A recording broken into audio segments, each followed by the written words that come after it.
defect in the wing. There's always something that prevents the bird from reaching that perfect, ideal flight. And I'm not sure a saint on this side of life ever reaches perfect, ideal holiness either. But in verses 8 and onward, we'll see that what Paul says is there is a mechanism that God has built into the life of the saints by which they grow, by which they're made closer to that image of Christ. And that mechanism is the gospel shared in the community of saints, here in the church.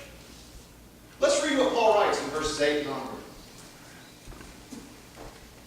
He says this to the Romans: "First, I thank my God through Jesus Christ for all of you, because your faith is proclaimed throughout the world. For God, whom I serve with my spirit, by announcing the gospel of his Son, is my witness, that without ceasing I remember you always in my prayers, asking that by God's will I may somehow at last succeed in coming to you. For I am longing to see you." Do you hear how much Paul wants to be with the church in Rome? Do you hear his words? He says, "I am longing to see you, so that I may share with you some spiritual gift to strengthen you. Or rather, so that we may be mutually encouraged by each other's faith, both yours and mine. I want you to know, brothers and sisters, that I have often intended to come to you, but thus far have been prevented, in order that I may reap some harvest among you, as I have among the rest of the Gentiles. I'm a debtor, both to the Greeks and the barbarians, both to the wise and the foolish. Hence my eagerness to proclaim the gospel to you who are in Rome." My generation is called the millennial generation. My generation, and even younger to some extent. And you know what our generation is famous for in church circles nowadays? We're famous for leaving the church. We're leaving the church in droves. And the reason that's cited are, well, those churches, they're filled with hypocrites. They're filled with infighting. They're filled with saints who aren't flying. And to some extent, I understand and I get it. But perhaps the biggest charge at this level is that they're irrelevant. Why should I go sit in the pews? Why does it matter? Who cares? What's the difference? I might as well be watching Tom and Jerry. Well, I think Paul has a critique. Not really for my generation. Well, he has a critique for that too. But first he offers a critique to the church in Rome. Let's look at verse 11 a little more carefully. In verse 11, Paul says this: "For I am longing to see you, so that I may share with you some spiritual gift to strengthen you." Paul is writing to the church in Rome. This isn't his baby. These aren't his people that he converted. This is a well-established church. This is a church that's been around the block, that knows the gospel of Jesus Christ, that's been founded for a while now. And who is this? Paul. Coming to the church in Rome to presume to say that he has to teach them the gospel, that he has something to strengthen them with. And yet what does he say? That I may share with you some spiritual gift to strengthen you. Rome is this long-established church, and Paul is telling them that they need to be stronger. So here you are, well-established church. First Presbyterian Church of Winsboro, been here 143 years. And guess what? We're not perfect. Not even close. There are things about the gospel, much about the gospel, that we must learn, that we have to grow in. And what's the evidence? Well, look, just in driving distance from our church, there are tens of thousands of people who do not know our Lord Jesus Christ, or who have not been plugged into a community of faith. And why? It's not their fault. And it's not the fault of the gospel, certainly. It's my fault, and it's yours. There's something that we're missing.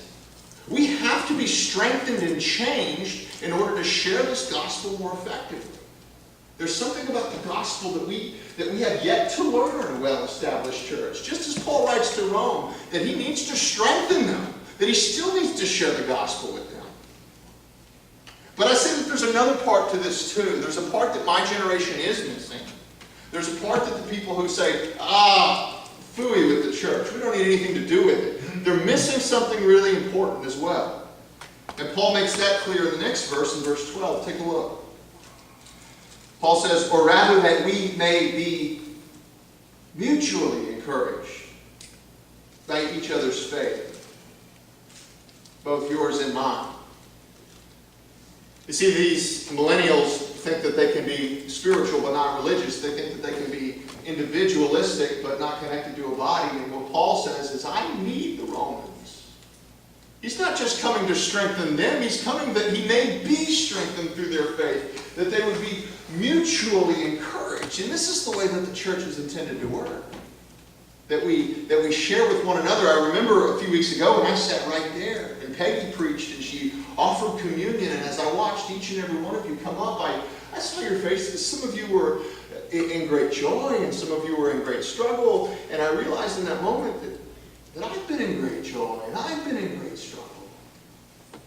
I'm not any better. I'm not any worse.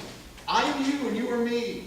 And one of the things I realized as I sat there to take communion rather than offer it is I need that meal every bit as much as you do. And in some senses even more. And what Paul's saying to the Romans is that he needs the Romans every bit as much as they need him. And maybe more. That we may be mutually encouraged. He makes this an even clearer point as he says this in the end in verses 14 and 15. I'm a debtor both to the Greeks and to the barbarians, both to the wise and the foolish. Hence my eagerness to proclaim the gospel to you who are in Rome. See, I think when we have to consider ourselves as debtors, we get in the mode as church where we either become givers or takers. You ever think about yourself in terms of either being a giver or a taker when it comes to church? If you get to the point where you're just a taker, where you're always taking things from the church, you're taking encouragement, you're taking money, you're taking the aid that you need, and you're never giving back, well, it gets pretty easy to start to beat up on yourself and say, gosh darn it, I'm the scum of the earth. I keep taking away from the church and there's nothing that I can ever offer back. Well, let me tell you, brothers and sisters, there is something that you can offer back. It may not be money, but it's something. Maybe it's teaching, maybe it's praying, maybe it's singing. There is some gift that God has given you that you can offer back to the church, and not trivial. Okay? It's not just a trivial token. Your gift is so important to the body and what you have to offer that we cannot be church without it. That there's someone in this body, someone among us that needs what you have to offer so badly that their faith won't be complete until you offer it. But it's also important to realize that we can get stuck in the role of givers too. That we can say, well, I've been here a long, long time. I've given a lot of time to this church. Or I've given a lot of money to keep this church afloat. And we get to the feeling where we're always just giving and never taking. And that sometimes feels good, but sometimes, and very easily, we can slip into self-righteousness in this, where we say, well, I'm always giving to the church. Let me assure you, brothers and sisters, that if you're a giver only, then your faith will never be complete.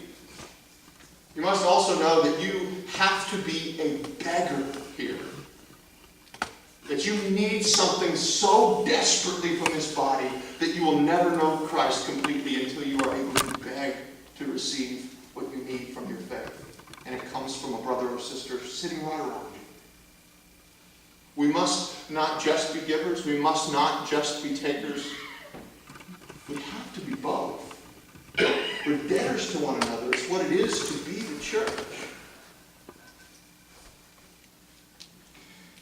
Verses 16 and 17 are important verses. They set the tone for the rest of the book. They offer an overview for Paul's entire letter to the Romans. And so we'll just briefly go over them. We'll hit on them again next week, but let me introduce them here. Let's look at verse 16. Paul says this, I'm not ashamed of the gospel. It is the power of God for salvation to everyone who has faith, to the Jew first and also to the Greek. One of the things you'll see as we go further in the book of Romans is that Paul talks a lot about Jews and Greeks, or Jews and Gentiles. And in some senses, I'll try to help you get to the historical understanding of this best I can, but But in some senses, this is lost or washed on us unless we have something accurate to compare it to today, and fortunately we do. The Jews were very religious and legalistic folks, and the Gentiles were just trying to come in and figure out without having what little bit could they do to be followers of Jesus. And so as we go through the book of Romans and you're hearing Gentile or Greek or Jew, I want you to think in modern terms. So when you hear Jew, what I want you to think is conservative legalists. We know Christians in the body that are conservative legalist type folks, don't we? And when you hear Jew, I want you to hear conservative legalist. And when you hear Gentile or Greek, what I want you to hear is liberal universalist. Okay? And as you hear these things in Paul's letter, I want you to also hear this, that the gospel is for both of them. That the gospel corrects both of them. And the gospel saves both of them. But he also says that he's not ashamed, and this can't go by without mentioning either, that there's much that the world would say we should be ashamed of the gospel. Friends, in this pull yourself up by your bootstraps culture, the gospel is completely different. You cannot pull yourself up to the gospel. You must come as a beggar. You're coming for charity from God, something that you haven't earned, something that you completely do not deserve, and you come with your hands out and ashamed, hoping that you might by some chance get this grace. And so there are going to be those, when you rightly understand the gospel, that say, you're going to take something you didn't earn? You're going to get something that you don't deserve? You should be ashamed of yourself. And those of you young people who are going to go off to college, you will almost certainly have a professor at some point in time that says, you're actually going to believe that there's a God? How foolish can you be? How foolish can you be that there's actually a God? You must be ashamed of yourself. What Paul says is, I am not ashamed of the gospel, for it is the power of God for salvation, to the Jew first and also the Greek. Here we'll finish up, friends, verse 17. For in it, that is the gospel, the righteousness of God is revealed through faith for faith. As it's written, the one who is righteous will live by faith. Some of you will have in your Bibles that it is a righteousness from God. And while that's not a completely inaccurate translation, it's a genitive case of the verb, so the more normal sense is to say that it is a righteousness of God in the Greek. That's the more normal case, and it's the more theologically accurate too. It's not as though God creates a righteousness in you that then belongs to you. The righteousness that we're saved by is the righteousness of God. It belongs to God. It's not a minor point. It's not our righteousness that saves us, it's His. And you may say, well, what's the difference? What's the point? Why get so fine on this? Well, I've had a lot of people who have come to me and say, Pastor, I've done too much wrong. I can never be right with God. If you knew the things that I did, you'd know that I can never be right with God. I've gone too far down. I'm just not right. I've been there myself. With tears in my eyes, thinking, there's no way that I can be right with God. And in these deep moments of despair, you wonder, why does God want me here? I think God does allow us to come into these deep moments of despair and even depression, and I think it's for a good reason. That we can learn that our righteousness will never work, but His righteousness will never fail. The good news of the gospel is that we don't have to hold on to that despair. We don't have to hold on to that depression. We can let it go along with our own righteousness and cling to Christ and His righteousness. He has earned for us a right standing before God. And that's what this verse is saying, that it is the right